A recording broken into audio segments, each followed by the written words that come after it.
গত কয়েকদিনে রাজধানীর বড় কয়েকটি ছিনতাইয়ের ঘটনায় গোয়েন্দা নজরদারিতে আইনশৃঙ্খলা বাহিনীর সমন্বয়হীনতাকে দুষছেন অপরাধ বিশ্লেষকরা। তবে পুলিশের দাবি, তাদের তৎপরতার কারণে দ্রুতই গ্রেফতার হচ্ছেন অপরাধীরা। আগের চেয়ে তাদের শক্তিমাত্রা বেড়েছে বলেও দাবি পুলিশের।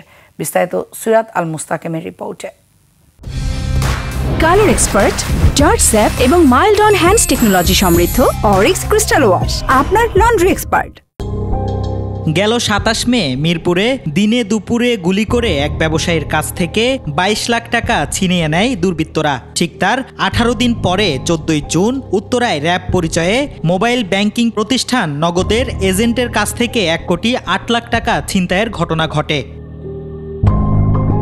১৭ই জুন মিরপুরে মানি এক্সচেঞ্জ ব্যবসায়ীকে গুলি করে ২২ লাখ টাকা ছিনতাইয়ের ঘটনায় ৬ জনকে গ্রেফতার করেছে ঢাকা মহানগর গোয়েন্দা পুলিশ। এ সময় তাদের কাছ থেকে লুণ্ঠিত অর্থ, বিদেশি অস্ত্র ও গাড়ি উদ্ধার করা হয়। আর ১৯ জুন রাজধানীর উত্তরায় র্যাব পরিচয়ে কোটি টাকা ছিনতাইয়ের ঘটনায় ৫ জনকে গ্রেফতার করে পুলিশ। উদ্ধার করা হয় নগদ টাকা ও ব্যবহৃত গাড়ি। এসব ঘটনায় অপরাধীদের ধরতে পুলিশ সক্ষম হলেও জনমনে বেড়েছে আতঙ্ক।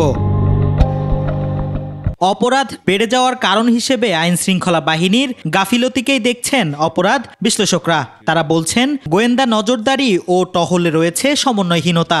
টহল কার্যক্রমের ঘাটতি আছে। টহল কার্যক্রম খাতা কলমে আছে, কিন্তু বাস্তবে নেই অধিকাংশ জায়গাগুলোতে।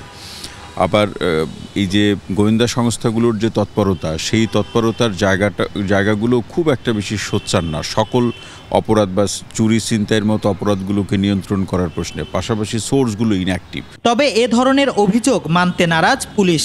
গোয়েন্দা তৎপরতা ও টহল সহ জনসাধারণের সার্বিক নিরাপত্তায় শক্তি আগের থেকে অনেক গুণ বেড়েছে বলেও দাবি তাদের। বর্তমানে মানুষ নিরাপদে রয়েছে এবং যে অপরাধীরাও আগের মতো সেরকম প্রকাশ্যে অপরাধ করার সাহস পাচ্ছে না।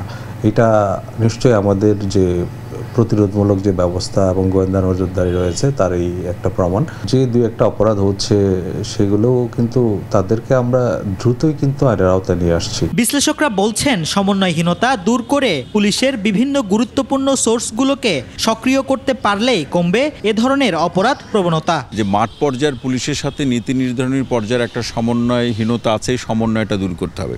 সিরাত আল মুস্তাকিম, ২১ টেলিভিশন, ঢাকা।